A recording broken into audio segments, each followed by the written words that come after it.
Budaya positif sekolah.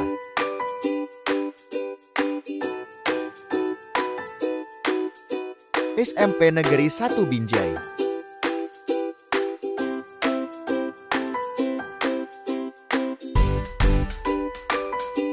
Joyo Martono, JP Rekognisi Angkatan 11.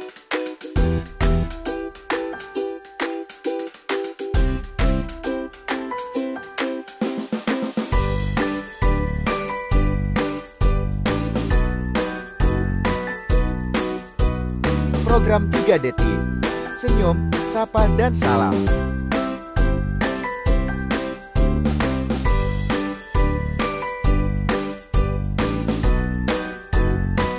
Menumbuhkan hubungan positif dan hangat antara warga sekolah.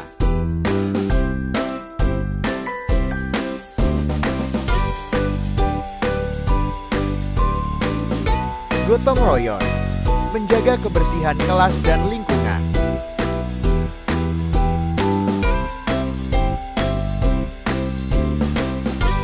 Menumbuhkan cinta lingkungan.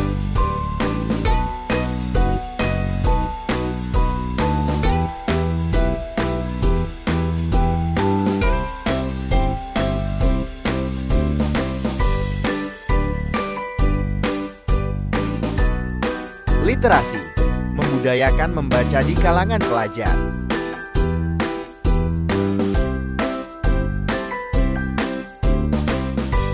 Positif di sekolah kita, budaya positif yang sedang kita terapkan, yang sedang kita budayakan di sekolah kita. Apa itu disiplin positif atau budaya positif? Penyampaian budaya positif di depan murid. Budaya positif itu adalah kebiasaan-kebiasaan yang kita lakukan setiap hari di sekolah. Dan kebiasaan-kebiasaan itu adalah kebiasaan-kebiasaan yang baik. Contoh yang biasa kita lakukan adalah yang Bapak Ibu lakukan di sekolah ini, menyambut kalian di pagi hari. Ya, itu budaya positif sekolah kita. Senyum, sapa, dan salam. Kenapa itu dilakukan? Karena jadi anak-anak kalian semua kegiatan di sekolah ini dilakukan oleh ibu dan bapak guru dengan dasar yang pemikiran yang luar biasa. Ya. Kenapa itu dilakukan? Karena kami melihat kalian ini lebih akrab dengan teman-teman di dunia maya. Ya. Maka kebiasaan senyum, sapa, dan salam diharapkan kalian itu kembali sadar bahwa teman-teman kalian itu bukan hanya yang ada di dunia maya, tapi yang ada real di dunia nyata, yang harus kalian sapa dan harus kalian berikan senyuman setiap kalian berjumpa. Itu contoh budaya positif sekolah kita. Ya. Yang berikutnya adalah budaya positif sekolah kita, kebersihan. Setiap hari Sabtu kita melakukan kegiatan kebersihan sekolah. Tujuannya apa? Agar tumbuh jiwa mencintai lingkungan pada diri kalian.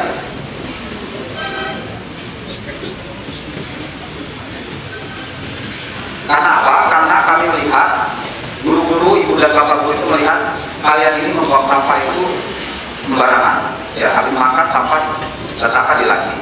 Kemudian sampah dikeluarkan dari jendela dan bukan tempat sampah. Maka sampah bertebaran di mana-mana.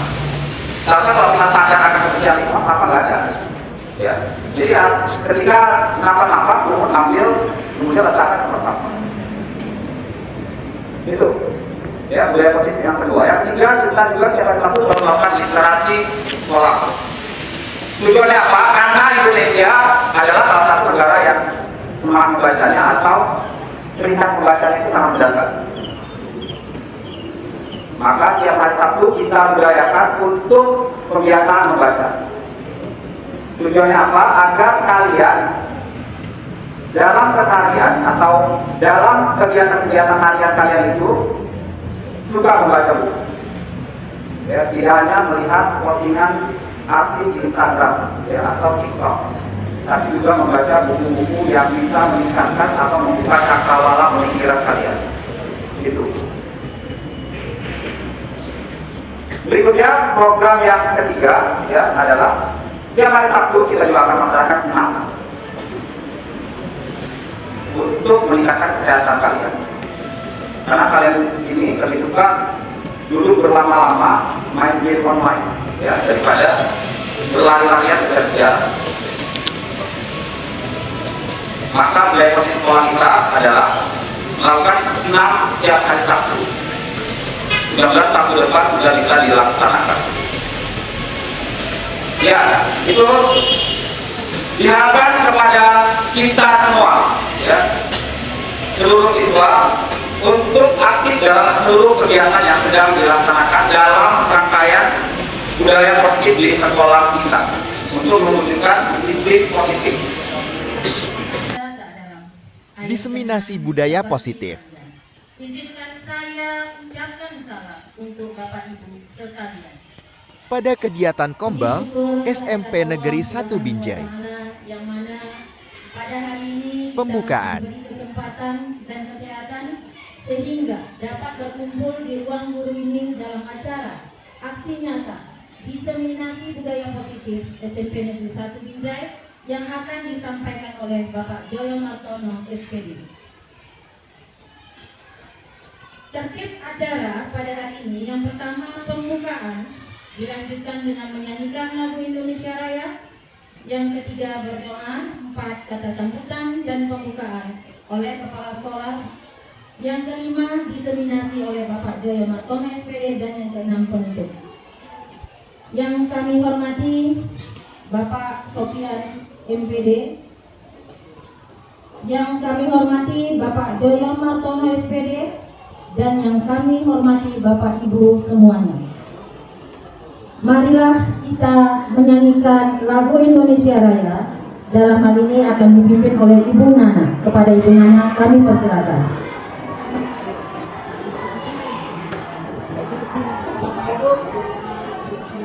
Menyanyikan lagu Indonesia Raya.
Dan Ibu yang kami hormati, kita masuk acara berikutnya yaitu kata sambutan dan pembukaan oleh Kepala Sekolah SMP Negeri 1 Binjai, Bapak Dr. Anja Sofian MPD. Pada Bapak kami persilakan.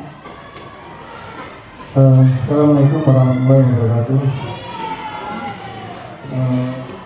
Selamat pagi menjelang siang.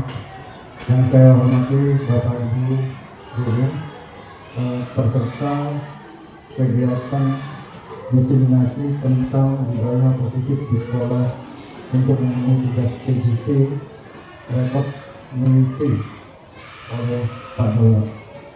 Bapak dan Ibu khususnya Pak Doyo ini luar biasa. Mudah-mudahan lulus dan mudah-mudahan ditempatkan dan cepat menjadi kepala sekolah.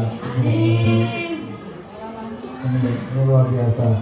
Jadi peserta yang ikut di sini yang belum ikut segera ikut. Ini Bu Siti, Ibu Pak Wali juga, Bu Sri Rona, Bu Lara, Bu Sri Lina. Masih bisa ikut Bu? Nomor 50 yang masih bisa. Masih bisa. Jenisnya sampai 52 atau 58. Nah, baru nggak bisa. Nah, 58 masih baru bisa. Kalau 55 masih bisa Ibu. Jadi terima kasih Pak Joyo, ini luar biasa. Saya suka, saya bangga ini kan. Saya tetap mendukung apapun yang hal yang positif yang Bapak Ibu lakukan. Nah, ayo Bapak dan Ibu. Tiru kawan, belajar, tanya. Kita bukan sok pintar dan bukan menggurui. Ini kita sharing. Artinya tukar pikiran. Ya. Yang ada kita hanya guru ini sebagai malu untuk bertanya atau malas untuk bekerja, malas untuk melaksanakannya. Semua kita ini bisa, pintar. Cuma keinginannya yang berat diikuti. Melaksanakan kenapa? Ini luar biasa presentasi yang akan disampaikan oleh Pak Joyo, aksi nyata diseminasi budaya positif. Nah, tadi waktu upacara, nah memang kita bangsa Indonesia ini sebetulnya kurangnya kesadarannya. Kalau baik, kurang kesadarannya, kurang kepeduliannya, baik terhadap lingkungan belajarnya maupun di lingkungan tempat tinggalnya. Mengapa? Itu tadi budaya positif itu kurang. Nah, kalau zaman dulu itu, saya ingat waktu kecil, umur SMA, setiap minggu ini program Pak sesuatu luar biasa. Jadi ayo ikuti yang diarahkan Pak Joyo itu. Kita sama-sama belajar. Ya, kita lihat Pak Bayu sudah lulus PP Pak ya. Ini luar biasa. Dari CGP Pak ya, lulus PP. Kan ini luar biasa. Kenapa? Mau belajar. Nah, mau bertanya. Kenapa ada seniornya Bu Farida, Bu Agus, seperti Bu Neni, Pak Joyo, ini luar biasa. Cuma sekarang yang saya guru-guru hebat. Tapi kembali Bapak dan Ibu, guru-guru sini kalau ada yang malas, ya malas. Sama contohnya. Percuma hadir hari Senin, ya. Tapi nggak berdiri di depan garisan, ngobrol di belakang, di depan sana. Kadang-kadang kita mengasihati anak murid, tapi kita tidak memberikan contoh yang baik. Ayo loh berdiri di depan, hanya setengah jam. Ini taman betul tadi, sengaja lama-lama datang. Saya perhatikan tuh, orangnya itu aja. Kalau dulu namanya status quo, nah udah nyaman rasanya, digeser dikasih tahu marah. Padahal kita bukan benci loh. Ya, merubah kebiasaan dulu menjadi baik sulit menjadi kita. Jadi sekali lagi, hal yang positif itu bukan yang besar, yang kecil-kecil. Mengajak yang kecil-kecil. Kadang-kadang gini, Bapak dan Ibu, ada sampah di situ. Kita jangan langsung perintah kepada anak langsung. Kita di depan anak kita kucing, sadar tidak? Nah, baru kita berikan contoh pada anak. Nantinya kalau ada sampah ini masukkan. Kita ini enggak. Merintah dulu, namanya guru, bukan diberikan contoh hal-hal yang positif dulu kan itu. Nah itulah kesalahan kita. So gengsi kita masa kita yang mau motif, padahal kita mau jadi nanti kan ada berpikir Bu, guruku aja dan begitu dia mau motif memasukkan, kok saya enggak. Itu hal-hal sekarang begitu dia. Kalau nggak mau diberitakan sebagainya kan itu. Nah mengapa? Itu tadi, karena TikTok kan banyak TikTok yang luar biasa. Jangan TikTok nanti ada TikTok guru agama jingkrak-jingkrak nyanyi nggak mendidik. Nah, saya mana betul kalau guru agama jingkrak-jingkrak menyanyi di TikTok, karena polos sekolah ini guru agama dengan PP, KN dan guru BK. Kalau guru agamanya juga jingkrak-jingkrak, bagaimana kan muridnya? Kenapa loh bukan? Nah, begitu nyanyi kayak kemasukan setan. Tidak begitu. Kalau masukkan positif, saya dukung dulu kalau positif.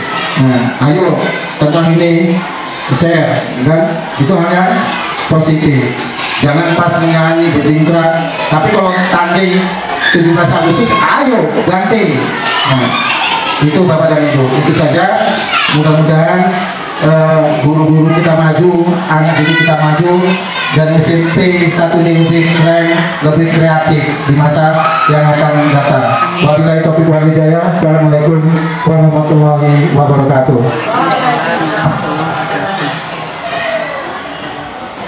Mentari bersinar, alam bersih. Berkokok ayam menyambut pagi. Budaya positif, hadirkan karya inovasi dalam membangun peradaban negeri. Terima kasih kepada Bapak Kepala Sekolah yang telah memberikan atas sambutannya. Acara berikutnya yaitu paparan tentang budaya positif yang akan disampaikan oleh Bapak Joyo Martono SPD. Kepada Bapak kami persilakan. Assalamualaikum warahmatullahi wabarakatuh. Selamat pagi dan salam sejahtera untuk kita semua.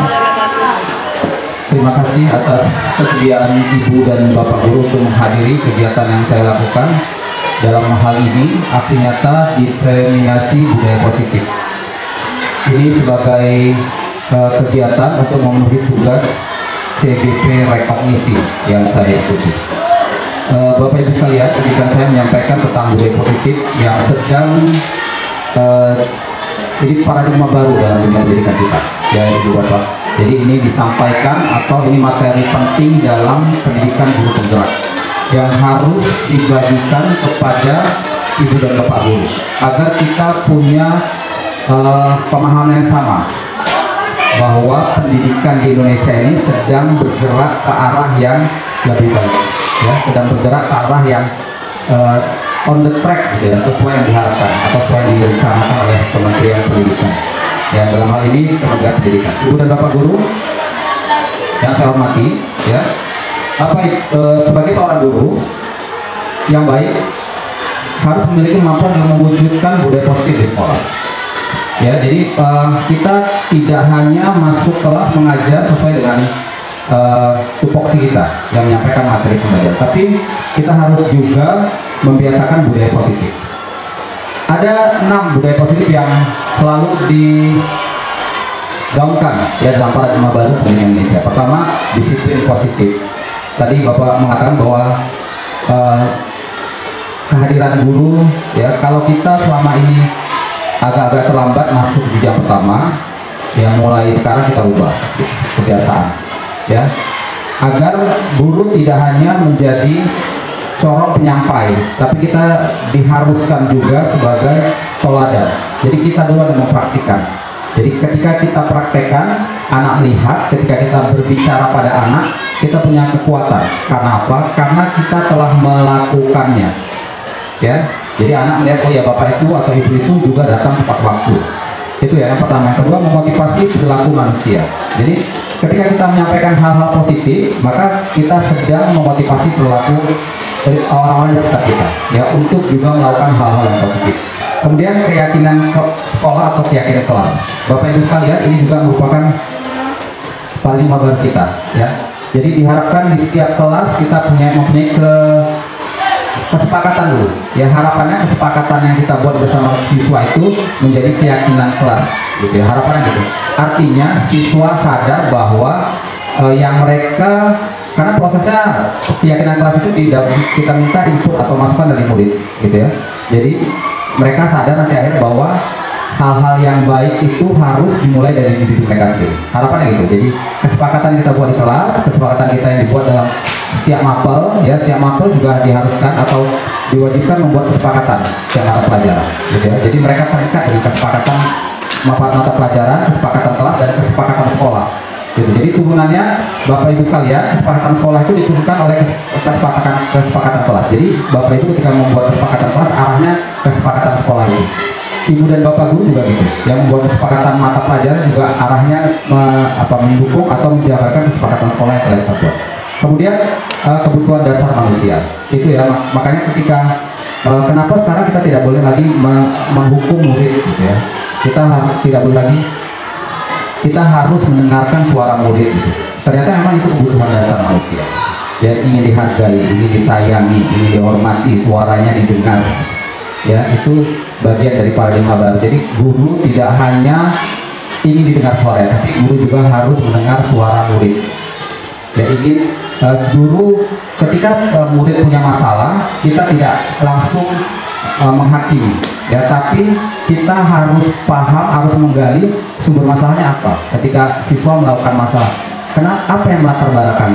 Nah gitu ibu sekalian, itu kebutuhan dasar manusia, bahwa setiap manusia itu memiliki kebutuhan dasar, dan itu kita ikutkan atau kita tarik dalam paradigma baru pendidikan Indonesia. Kemudian ada posisi kontrol restitusi.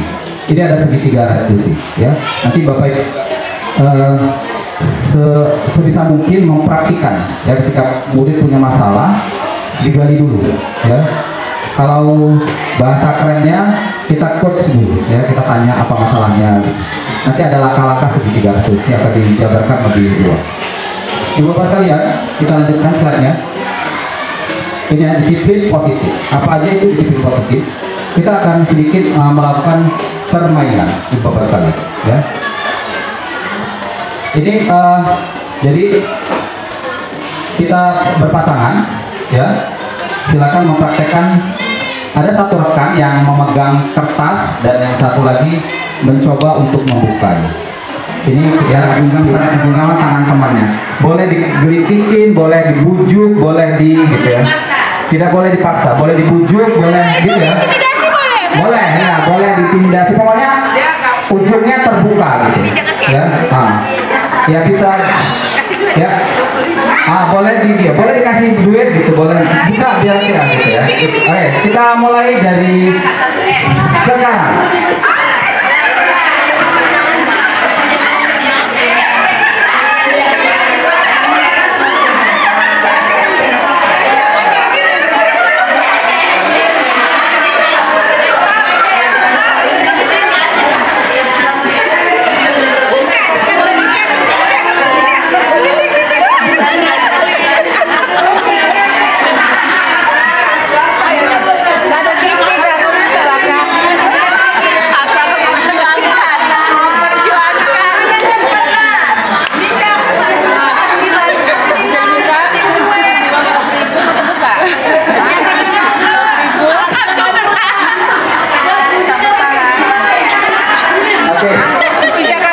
Terima kasih. Ya, ada tadi yang berhasil membuka tangan temannya. Ada berapa dulu? 1, 2, ya.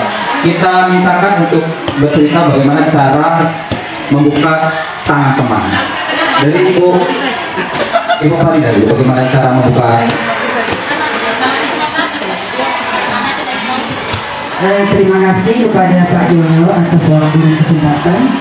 Tadi kami berdua dengan Bu Nana, karena Bu Nana yang mengepalkan tangan, saya yang berusaha untuk bisa membuka kepalan tangan Bu Nana. Saya ajak Bu Nana mengibaratkan kalau seandainya saya yang mengepalkan itu, bagaimana Bu Nana bisa membukakan kepala saya itu gitu. Jadi dengan spontan Bu Nana membuka kepala saya itu aja Pak Jono. Jadi saya bawa dia apa yang saya rasakan, bagaimana kalau saya Bu Nana yang seperti itu. Jadi cepat dia langsung membukakan tangan saya dengan kepalan tangan itu langsung. Terima kasih Pak Jono.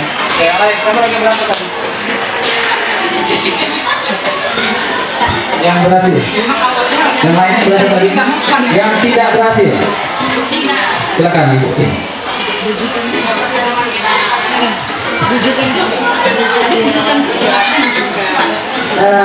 Saya adalah kelompok yang tidak berhasil, sebab teman saya sepertinya dengan sekuat tenaga dan berbagai cara yang saya lakukan tidak dapat membuka dari tangan teman saya ini.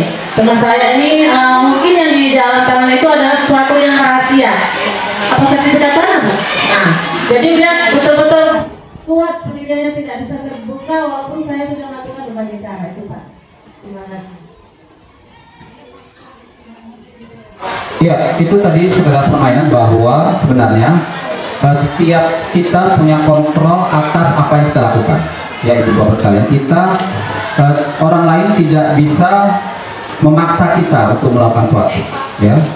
Tapi diri kita bisa memaksa kita untuk melakukan hal yang kita inginkan.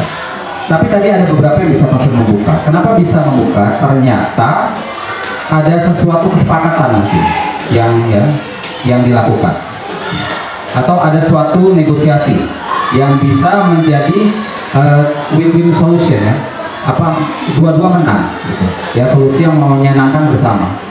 Nah, jadi Ibu Bapak sekalian, ternyata dari permainan tadi kita bisa belajar bahwa kita bisa merubah orang atau mengajak orang untuk mengikuti keinginan kita dengan cara mungkin kita bisa menyepakati gitu. Itulah tadi tujuannya ada kesepakatan kelas. Jadi murid bisa melakukan hal-hal positif karena mereka sudah dari awal menyepakati hal-hal positif yang akan dilakukan di kelas. Ya, Ibu Bapak sekalian, kita lanjutkan. Ini disiplin positif merupakan salah cara penerapan disiplin yang mengajarkan anak bertanggung jawab menumbuhkan kesadaran diri berdasarkan nilai-nilai kebajikan, gitu ya. Jadi yang kita picu atau kita munculkan itu motivasi anak, agar motivasi murid agar mereka sadar bahwa mereka harus meninggalkan hal-hal yang tidak baik. Ya. Memang ini proses panjang, tidak semudah membalikkan telapak tangan. Makanya paradigma pendidikan yang berubah ini membutuhkan, mungkin kalau kata orang bijak, pendidikan ini kan investasi jangka panjang ya, hasilnya bisa dilihat 10-20 tahun yang akan datang, bahkan 20-30 tahun yang akan datang. Jadi prosesnya panjang, maka kita tetap harus melakukan hal-hal yang baik agar kita bagian dari proses perubahan menuju kebaikan itu. Ibu Bapak sekalian, kita lanjutkan. Ini ya, kata tadi bahwa tujuan disiplin positif adalah disiplin positif lebih ke arah disiplin diri yang dapat mengontrol diri dan melakukan segala tindakan. Jadi kita harapkan murid kita bisa punya kontrol diri agar kita tidak bisa menjaga murid kita itu selama dia 6 jam atau 8 jam di sekolah, ya kan? Karena kita tidak bisa memantau atau menemani mereka 8 jam terus-menerus. Tapi dengan disiplin positif ini, dia punya kontrol, self control istilahnya, kontrol diri, bahwa kalau saya melakukan ini tidak sesuai. Apa yang menjadi patokan mereka? Karena ada kesepakatan yang kita lakukan. Gitu. Jadi ketika mereka ingin melakukan A, mereka akan berpikir, oh ini ada kesepakatan dengan ibu wali kelas bahwa ini nggak boleh. Ketika mereka ingin melakukan B, oh ini nggak boleh karena kesepakatan sekolah udah ada yang membuatnya tidak membenarkan tindakan itu. Itu Ibu Bapak sekalian ya. Kita lanjutkan. Ini ya, Ibu Bapak sekalian, bahwa selama ini mungkin kita merasa bahwa kita bisa mengontrol murid, gitu ya. Kita bisa, bahwa seorang guru itu bisa mengontrol perilaku murid, bahwa kita di kelas itu berusaha untuk bisa mengontrol perilaku 32 siswa di kelas kita pada saat jam pelajaran kita. Ternyata itu tidak bisa, yaitu hanya ilusi guru bisa mengontrol murid. Kemudian apalagi Ibu Bapak, ilusi bahwa semua penguatan positif efektif dan bermanfaat. Jadi kadang-kadang kita, apa yang kita harapkan gitu ya, atau yang kita ucapkan, atau kita marah-marah sama siswa itu efektif, berlaku dan akan merubah murid itu selamanya. Ternyata enggak juga, karena bisa kita marah-marah saat ini, 10 menit kemudian mereka udah lupa apa yang kita marahi gitu. Mereka akan kembali ke habitnya ya. Jadi nggak bisa, memang kita bukan pengontrol murid. Kemudian apalagi ilusi bahwa kritik membuat orang merasa bersalah dan penguatan karakter. Jadi kadang-kadang kita mengkritik murid gitu ya, dengan kata-kata yang kasar atau kata-kata yang menyinggung perasaannya, kita berharap murid itu berubah. Ternyata enggak ya. Jadi ada cara-cara yang memang harus kita perbaiki gitu. Kemudian ilusi bahwa orang dewasa memiliki hak untuk memaksa. Jadi kadang-kadang kita, bahwa kita guru bisa memaksakan apa saja pada siswa kita. Jadi ini yang harus kita perbaiki bersama. Mungkin dulu waktu kita sekolah hal itu wajar ya, bahwa guru melakukan hal-hal yang mungkin berbau fisik pada kita. Mungkin memang di zaman masih bisa seperti itu, tapi seiring kemajuan zaman karena penelitian-penelitian terakhir yang mengajarkan kita bahwa sebenarnya apa yang dilakukan pada masa-masa lalu oleh guru-guru kita itu kurang pas untuk kebutuhan zaman sekarang, kebutuhan murid zaman sekarang.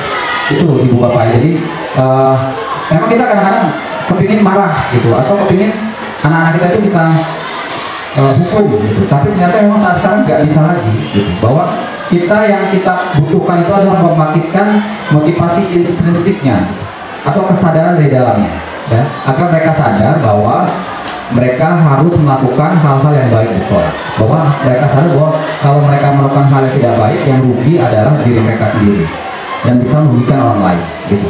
Dan memang nggak mudah gitu, itu pasti prosesnya butuh proses waktu yang panjang. Tapi memang saat ini paradigma pendidikan kita itu memang mengharuskan guru harus seperti itu. Jadi mau tidak mau kita harus ikut berubah, Ibu dan Bapak Guru. Kita harus belajar, harus ikut memahami bahwa perubahan yang sedang terjadi di dunia.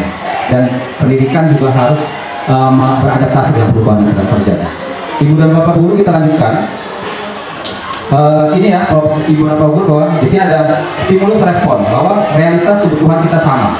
Teori kontrol bahwa ini ada dua teori yang berkembang atau yang dulu yang dipahami bahwa itu stimulus respon. Kalau kita memberi sesuatu, misalnya kita marah pada siswa, kita harap respon siswa itu berubah.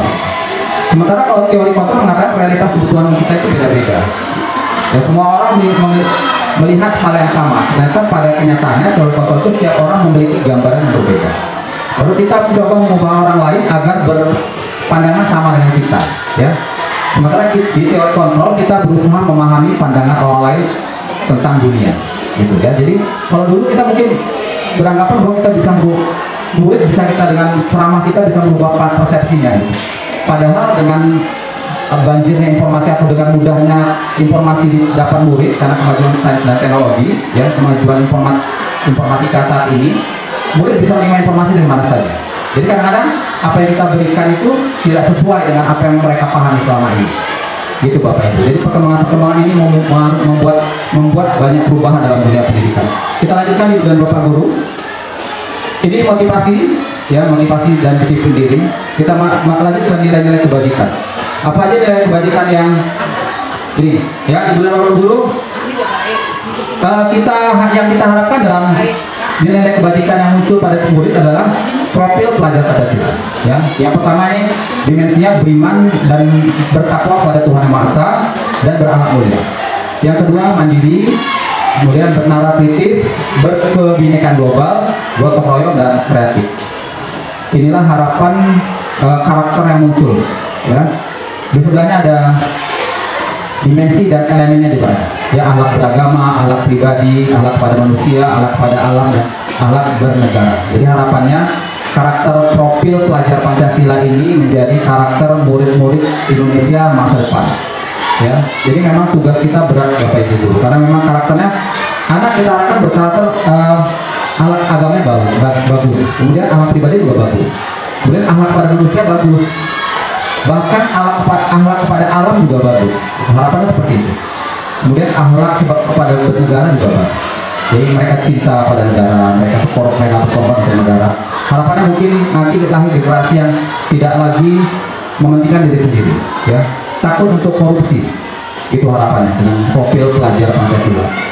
Ya, Ibu dan Bapak Guru sekalian, kita lanjutkan.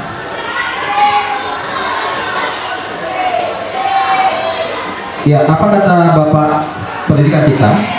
Jadi kata Bapak Ki Hajar Dewantara, kita sedang masuki kurikulum merdeka, gitu ya Bapak. Itu yang kurikulum nasional, ya, dengan konsep utama itu merdeka belajar. Jadi kata Bapak Ki Hajar Dewantara bahwa di mana ada kemerdekaan, di situ harus ada disiplin yang kuat. Ya, jadi merdeka itu nggak bisa bebas, gitu, ya. Agar merdeka itu tidak bebas semaunya, maka kita harus punya disiplin. Itu tadi yang makanya kenapa harus ada pemahaman tentang disiplin positif di sekolah, agar kemerdekaan atau merdeka belajar yang sedang kita cetuskan atau kita gaungkan saat ini betul-betul terjadi atau betul-betul tercipta. Karena apa? Karena diikat oleh disiplin yang kuat. Gurunya disiplin, gitu ya kan. Ketika masuk kelas memang masuk kelas disiplin. Ketika itu terjadi maka murid disiplin dengan kesepakatan yang telah disepakati dengan murid. Jadi akan terjadi memang ekosistem atau suasana belajar yang memang diharapkan. Kemudian sesungguhnya disiplin itu bersifat self disiplin, yaitu kita sendiri mewajibkan kita dengan sekeras-kerasnya. Tetapi itu sama saja, sebab jikalau kita tidak cakap melakukan self disiplin, wajiblah penguasa lain mendisiplinkan diri kita, dan peraturan demikian itulah yang harus ada dalam suasana yang merdeka. Jadi kalau memang kita ketika kepala sekolah mencoba menegur, gitu, sebenarnya itu bagian dari proses untuk itu tadi Bapak Ibu, kita menyadarkan kembali bahwa kita harusnya bisa mendisiplinkan diri kita sendiri, gitu, ya. Ternyata kita belum mampu, maka diingatkan oleh kepala sekolah kalau datang memang harus tepat waktu, ya. Itu dibolehkan karena dalam suasana merdeka belajar ini. Jadi sama murid juga gitu, ya Bapak Ibu, ketika murid memang kurang hadir tidak tepat waktu, kita disiplinkan. Karena memang mereka belum paham bahwa seharusnya disiplin diri itu hadir secara dari dalam diri sendiri. Ya, kita lanjutkan ini Bapak-Ibu sekalian. Ya, ini yang sedang digaungkan, ya, teori motivasi, hukuman, dan penghargaan serta restitusi. Ibu Bapak sekalian, ini sedikit lagi slide. Ya, ini diambil dari buku Diana Gosser, ya, adalah bukunya Restitution School Discipline. Ada 3 motivasi perilaku manusia untuk menghindari ketidaknyamanan atau hukuman. Yang pertama, yang kedua, untuk mendapatkan imbalan atau penghargaan dari orang lain. Kemudian yang ketiga, untuk menjadi orang yang merdeka, yang mereka inginkan dan menghargai diri sendiri dengan nilai-nilai yang mereka percayai. Jadi target merdeka belajar itu yang ketiga, Bapak Ibu sekalian, ya. Makanya nanti kita bicara tidak lagi kenapa tidak dianjurkan untuk memberi hukuman, karena itu tadi, hukuman itu hanya membuat kesadaran sementara pada murid. Kenapa tidak selama ini kita mungkin memberi penghargaan gitu ya, reward ya, berupa apapun, ternyata tidak dianjurkan dalam dunia pendidikan saat ini. Kenapa? Karena memang ketika tidak diberi, mereka akan nuntut gitu, ya. Misalnya kejadiannya berulang, mereka berprestasi di lain waktu, pada saat waktu sebelumnya kita kasih reward, dan pada waktu yang lain tidak kita kasih reward, pasti mereka nuntut, mana Pak reward yang sama, padahal dengan prestasi yang sama, pasti akan nuntut. Kalau tidak kita beri, maka mereka akan oh nggak ada, oh apalagi nggak ada apa-apa lagi, udah nggak usah. Kesimpulan itu yang tidak kita inginkan. Jadi yang harapan kita di kurikulum merdeka ini yang ketiga, ya. Jadi untuk menjadi manusia, untuk menjadi orang yang mereka inginkan dan menghargai diri sendiri dengan nilai-nilai yang mereka percayai. Jadi mereka melakukan itu baru mereka sadar bahwa itu yang baik, ya, itu yang benar dilakukan. Ya, Ibu dan Bapak guru, ya ini ya, Ibu Bapak guru, kita fokus ke hukuman dan konsekuensi.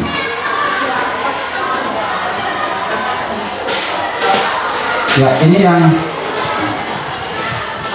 mudah-mudahan kita bisa menerapkan dalam proses pembelajaran kita di kelas-kelas, agar kita bisa mencari solusi bersama dari masalah yang sedang dihadapi murid. Murid datang ke sekolah, Ibu dan Bapak guru, pasti punya beban, gitu ya.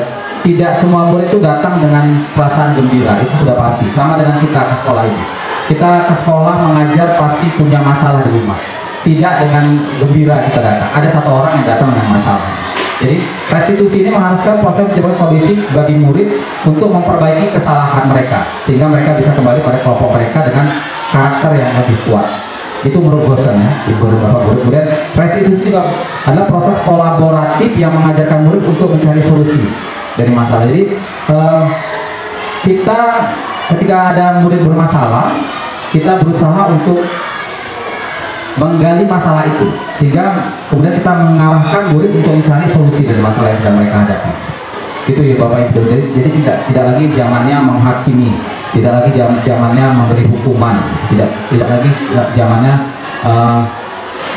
memberi hukuman fisik yang berlebihan, agar tumbuh motivasi intrinsik dari dalam murid sendiri. Ya, Ibu dan Bapak guru, kita masuk ke yang segitiga restitusi. Ya, ini ya, restitusi dan 5 posisi kontrol. Ibu dan Bapak guru, ya, di sini ada motivasi guru berbuat, guru berkata, dan hasilnya. Gitu. Ini ada 5 teori kontrol yang selalu kita praktikan. Yang pertama itu guru sebagai penghukum, ya. Jadi yang biasa dan selalu kita lakukan. Kemudian guru selalu membuat orang merasa bersalah, ya. Kalau menghukum biasa lah, misalnya nggak membawa tidak mengerjakan tugas, kita hukum berdiri di depan kelas, itu hukuman. Kalau membuat rasa bersalah, mungkin kita dengan kata-kata, ya Ibu, udah dikasih waktu untuk memberi untuk menyelesaikan tugas, nyatanya kamu tidak menyelesaikan tugas, kamu tidak kasihan sama ibu, atau kamu tidak kasihan sama orang tuamu, udah menyekolahkanmu. Itu membuat merasa bersalah. Kemudian perilaku kontrol positif, ya, ini harapannya Ibu, ya. Jadi kita mencoba sebisa mungkin sebagai teman mereka. Saya ingat waktu nonton film Laskar Pelangi, ya, ibu gurunya ibu siapa namanya itu lupa saya. Dia dalam siapa? Ya nama gurunya itu siapa gitu. Dia bilangnya waktu muridnya itu berprestasi yang juara itu kan, saya tidak mengajarkan apa-apa, saya hanya menemani mereka ketika mereka membutuhkan sesuatu yang mereka inginkan. Jadi itu ibu bapak kita mencoba untuk menjadi teman mereka, agar mereka ketika punya masalah mereka punya tempat untuk bercerita gitu. Jadi mereka ketika melihat wajah Bu Puri, mereka jadi ingin curhat dong Bu gitu ya. Ketika mereka ada masalah, curhat dong Bu Puri gitu ya. Nah, jangan sampai ketika melihat wajah kita mereka malah ya kan gitu. Harapannya gitu. Kemudian sebagai pemantau, ya Ibu, sebagai pemantau ini kita mengingatkan mereka kalau mereka melanggar kesepakatan kelas maka ada konsekuensinya ya nak. Kalau mereka melanggar berdua ini maka akan konsekuensi.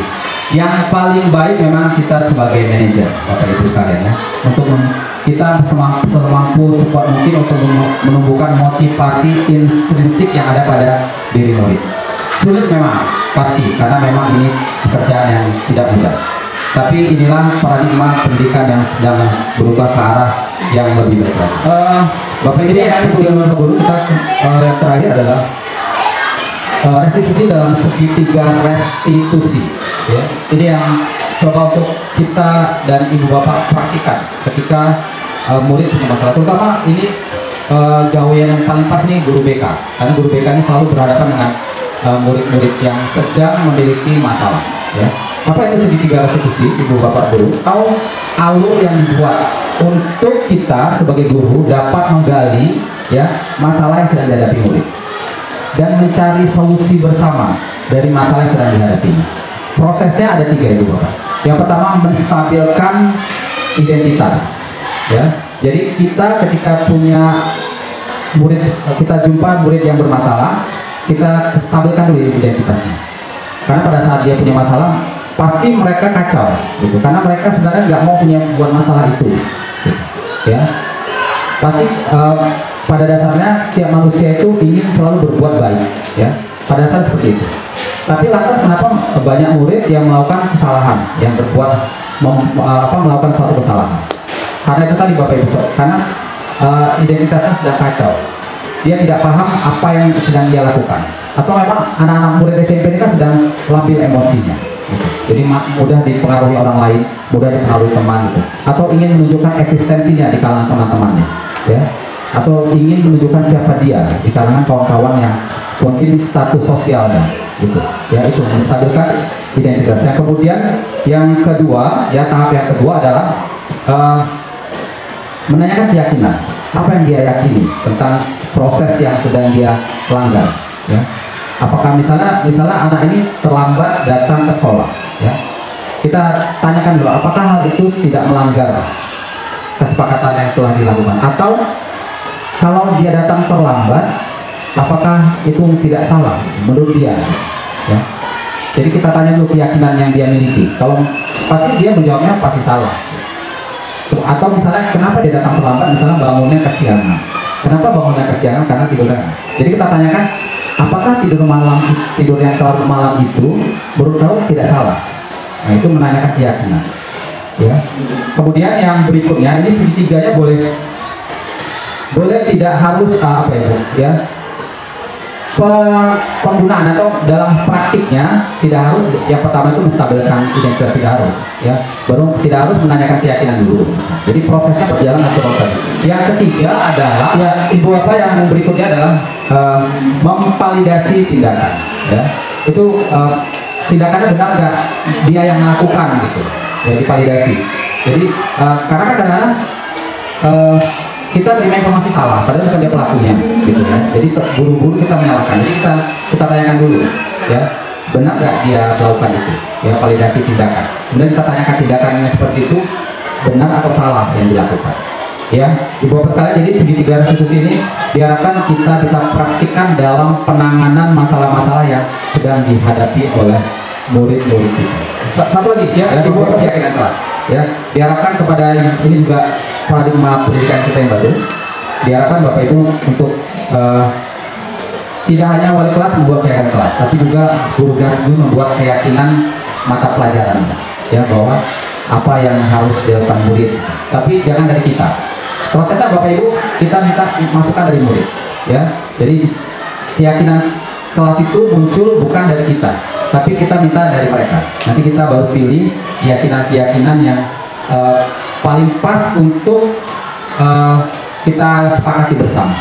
Itu Ibu Bapak Guru ya. Jadi kita minta input dari mereka, kemudian kita pilih keyakinan-keyakinan yang pas untuk diterapkan dalam proses belajar mengajar yang kita sedang lakukan. Ya Ibu dan Bapak Guru, inilah disiplin atau budaya positif yang bisa saya sampaikan. Jika ada hal-hal yang ingin ditanyakan, waktu dan tempat saya persilakan.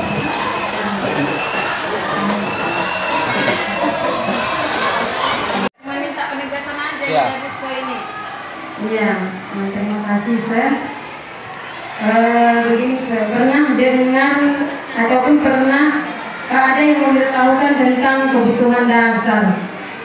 Ada 6 kalau tak salah saya, atau ada 5 gitu Sir. Saya lupa, boleh ditegaskan kembali Sir. Kayaknya kebutuhan dasar tentang makanan atau kasih sayang atau apa gitu, saya lupa. Kemudian tentang ini Sir, yang paling baik bagi saya ini kan guru BK gitu ya Sir. Saya kan ada tadi sebutkan membuat anak merasa bersalah gitu. Itu kan kurang baik sebenarnya ya Sir. Jadi yang saya lupa ini yang bagian mana seorang guru itu bisa apa ya membuat anak itu sadar gitu. Bukan dengan membuat dia merasa bersalah gitu Sir. Tolong tegaskan sedikit gitu Sir. Terima kasih Sir. Terima kasih pada Ibu Wahyudika ya. Ada 5 kebutuhan dasar manusia gitu ya, yang memang itu kebutuhan yang wajib kita hargai ya kalau kita memperlakukan murid. Yang pertama dia kebutuhan bertahan hidup. Dan setiap kita pasti butuh untuk bertahan hidup. Maka kita melakukan apa saja. Orang luar sana itu melakukan apa saja, bahkan melakukan hal-hal yang tidak baik gitu ya untuk bertahan hidup. Kemudian kebutuhan untuk kasih sayang ya.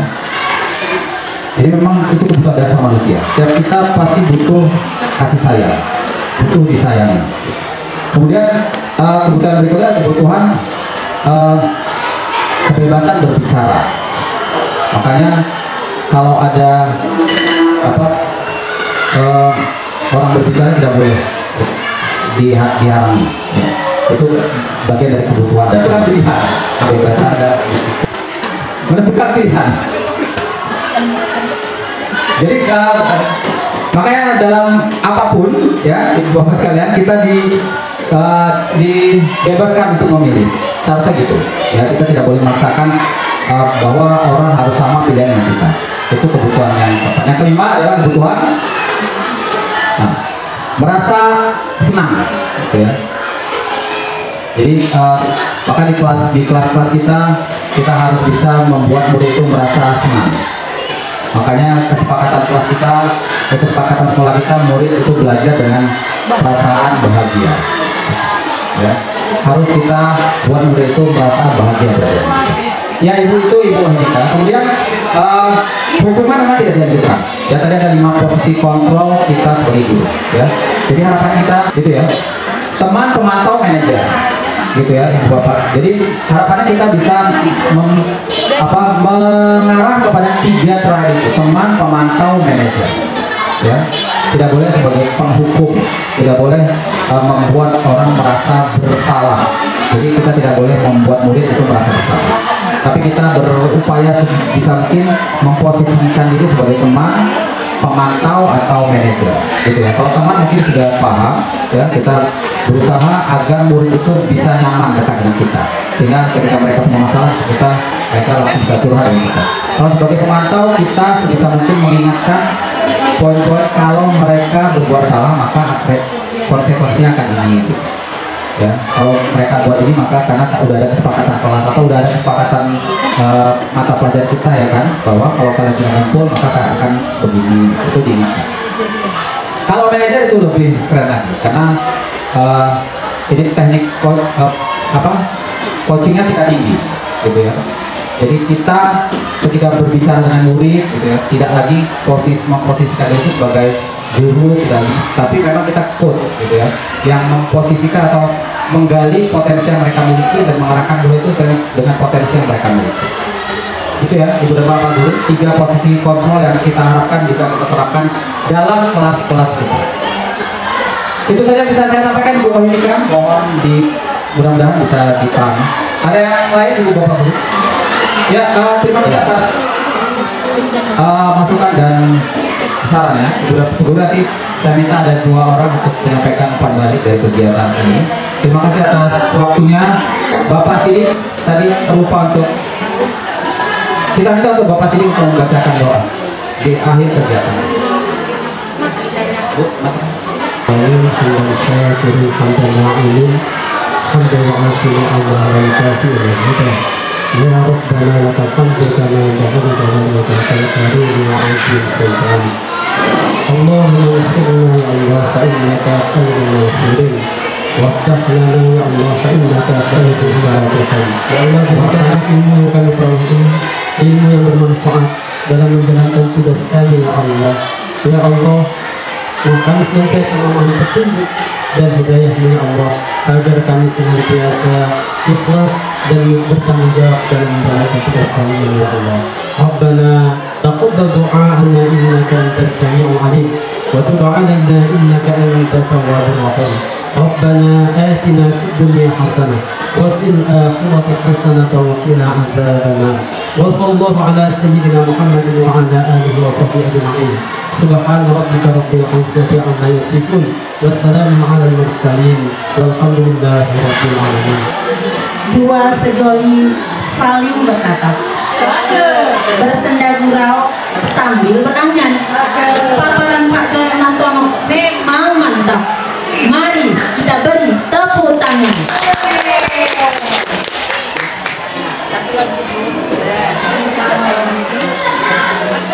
Sungguh cantik si Paras belia, berdendang ria sambil bersila. Budaya positif, hadirkan generasi berakhlak mulia sesuai profil pelajar Pancasila. Terima kasih Bapak dan Ibu atas kehadirannya. Kami tutup dengan wassalamualaikum warahmatullahi wabarakatuh. Waalaikumsalam warahmatullahi wabarakatuh. Budaya positif yang dijelaskan oleh Bapak Joyo Martono sangat relevan dengan tantangan yang saya hadapi di kelas, sehingga saya akan menerapkan segitiga restitusi dalam kegiatan pembelajaran saya di kelas saya. Saya Henita Hura SPD, salah seorang guru SMP Negeri 1 Binjai. Setelah saya mendengarkan paparan dari Bapak Joyo Martono SPD tentang budaya positif di sekolah, maka saya semakin yakin bahwa budaya positif memang harus diterapkan di sekolah agar sekolah semakin maju dan berhasil. Saya Ibu Eka Jilani Harahap. Setelah saya mendengarkan paparan dari Bapak Joyo Martono SPD tentang budaya positif, saya makin meyakini bahwa budaya positif itu wajib diterapkan di sekolah, dan saya pribadi dapat menerapkan mengenai budaya positif di bagian segitiga restitusi dan keyakinan kelas, dan bisa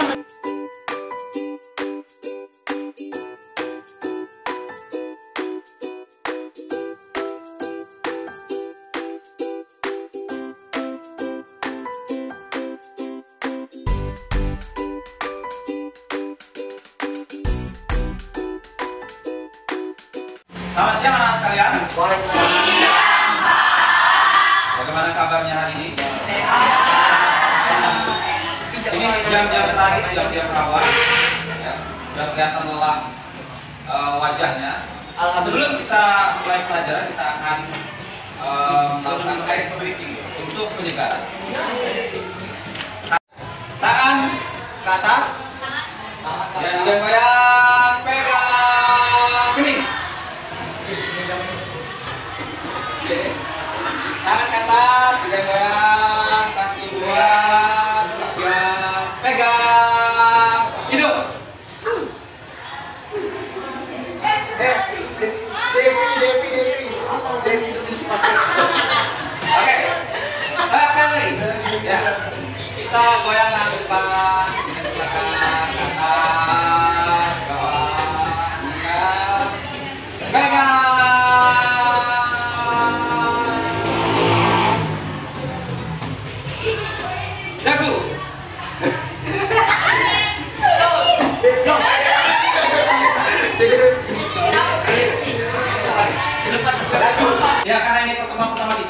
anak sekalian, kita akan membuat kesepakatan kelas, ya, kesepakatan kelas yang akan mengatur perilaku kita selama kita belajar di kelas. Ada yang tahu apa itu kesepakatan kelas? Ya, silakan kepada Marco untuk mengumpulkan pendapatnya. Peraturan kelas yang disepakati bersama. Peraturan kelas yang disepakati bersama. Terima kasih, Marco. Ada yang lain? Ya, silakan. Menurut saya kesepakatan kelas adalah aturan-aturan yang sudah disepakati secara bersama-sama untuk menentukan kelas dari mulai awal pertemuan hingga akhir. Ya. Lebih konkret yang disampaikan oleh Nas. Ya, kesepakatan kelas, aturan. Tadi Marco juga mengucapkan aturan. Yang disepakati bersama. Dilengkapi oleh Nasma yang menjadi pengatur kita dari awal sampai akhir ya. Silakan, ada yang lain? Ya, silakan Mas. Menurut saya adalah perjanjian kelas yang tidak boleh ditinggalkan. Perjanjian kelas yang tidak boleh ditinggalkan. Ya, dari 3 pendapat teman kalian bisa kita simpulkan bahwa kesepakatan kelas adalah aturan yang kita sepakati bersama, ya, yang mengatur perilaku kita dari mulai awal kegiatan sampai kegiatan kelas kita, dan tidak boleh dilanggar karena sudah disepakati bersama. Oke? Yes, sir. Ya, kita akan mulai untuk mendapatkan masukan-masukan dari kalian apa aja kesepakatan kelas yang akan kita buat. Bapak akan bagikan sticky note ini, ya, tuliskan 1 kesepakatan kelas yang kalian rasa bisa diterapkan di kelas kita. Nanti akan ditempelkan di papan tulis. Ada yang mau disampaikan atau mau ditanya sebelum kita mulai pembuatan kesepakatan kelas? Tidak, Pak.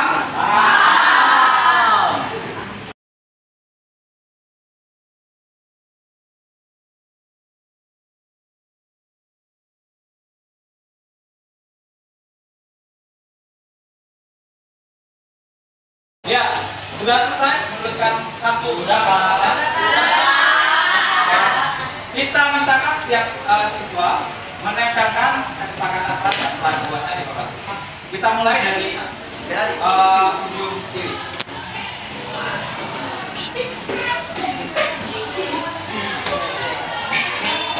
Lanjut.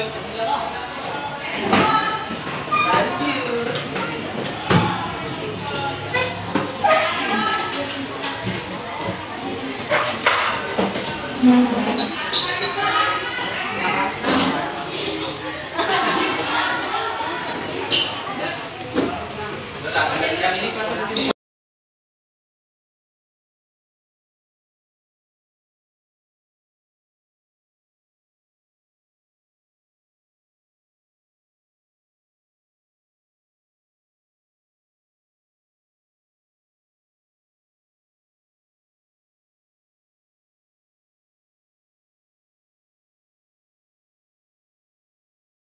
Ya, kita telah mendapatkan masukan atau usulan tentang kesepakatan kelas dari 31 murid yang ada di kelas. Ya.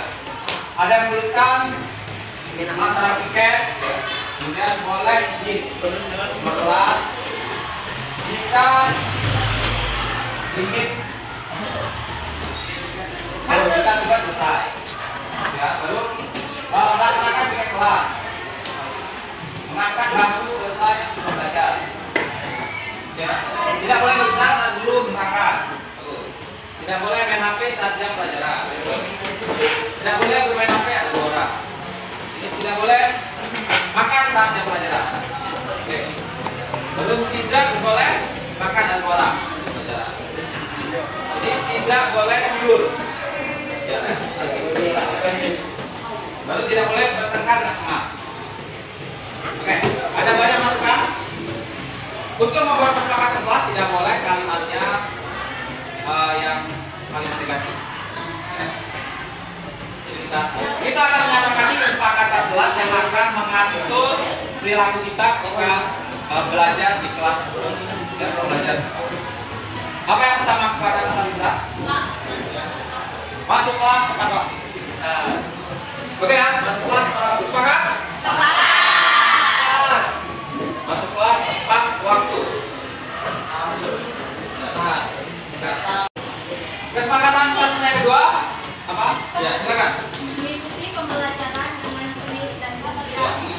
pembelajaran dengan serius dan gembira. Sepakat? Ya, tuliskan. 2, 3. Kesepakatan kelas kita yang 3, silakan. Ya, silakan Devi. Mendengarkan penjelasan dari guru. Sepakat? Sedikit sepakat. Mendengarkan penjelasan.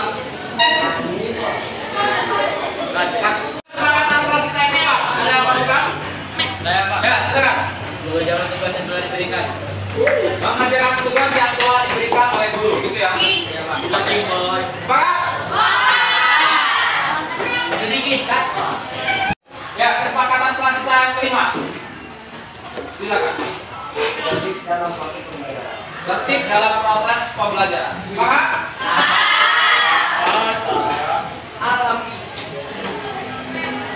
Kita telah mendapatkan 5 kesepakatan kelas. Kita akan ulangi, akan dibacakan oleh sekretaris kelas kita. Ya, kesepakatan ini akan mengikat kita dalam setiap pembelajaran IPA di kelas ini. Silakan. Gabriel.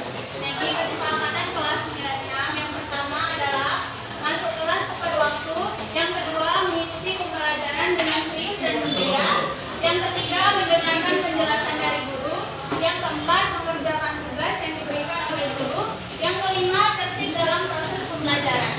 Ya, dari pertemuan ini kita akan menyanyikan lagu Profil Pelajar Pancasila. Pada seluruh siswa, dipersilakan. Bertanggungjawab matamu saatnya meraih mimpimu, arahkan pandangan ke depan, Tuhan kan menuntunmu. Kita belajar Pancasila, kita bernafas sila-silanya. Kita belajar Pancasila, ayo kita jaga. Saya sangat senang dengan pembuatan kesepakatan kelas saya, karena dengan kegiatan ini saya bisa menyampaikan pendapat saya untuk ketertiban dan kedisiplinan di kelas saya. Saya senang dengan kesempatan kelas, karena dengan kesempatan kelas, saya bisa menuangkan pendapat untuk kedisiplinan dan ketertiban kelas. Praktik segitiga restitusi. Baik, Pak. Ya. Tahu nggak apa masalahnya kenapa saya panggil kemarin? Karena terlambat, Pak. Ya, karena saya perhatikan ya beberapa hari terakhir ini Jidan selalu datang terlambat. Ya, BK juga belum membuat laporan itu. Keterlambatannya 5 menit, bahkan ada yang sampai 10 menit. Kenapa bisa terlambat Jidan? Karena sering main game, Pak. Tengah sampai larut malam. Jadi bangun paginya kesiangan gitu. Sejak kapan Jidan mulai bermain game sampai larut malam? Sejak minggu lalu, Pak. Minggu lalu sering terlambat. Kenapa Jidan melakukan hal itu, bermain game sampai larut malam? Karena seru, Pak. Menurut Jidan, apakah tindakan itu salah atau tidak? Bermain game sampai larut malam? Salah, Pak. Ya. Menurut Jidan, datang terlambat ke sekolah itu melanggar kesepakatan sekolah tidak? Melanggar. Karena kita udah punya kesepakatan sekolah bahwa datang dan pulang harus tepat waktu. Gitu ya. Apa yang bisa Jidan lakukan untuk memperbaiki kesalahan yang telah Jidan lakukan? Membuat jadwal kegiatan harian sampai 9 malam. Dan jadwal itu harus diketahui orang tua, gitu ya.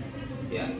Jadi mulai ini kita buat kesepakatan Jidan untuk memperbaiki kesalahan Jidan agar tidak terlambat lagi. Jidan harus buat jadwal harian, kegiatan hariannya, dan harus ditandatangani orang tua. Dan jadwal itu harus dilaporkan setiap harinya kepada Bapak. Iya, Pak. Ya. Mudah-mudahan dengan jadwal harian ini Jidan tidak terlambat lagi. Nanti kita pantau selama seminggu ini ya, apakah Jidan masih terlambat atau tidak. Oke Jidan? Iya, Pak. Semoga kedepannya akan menjadi lebih baik.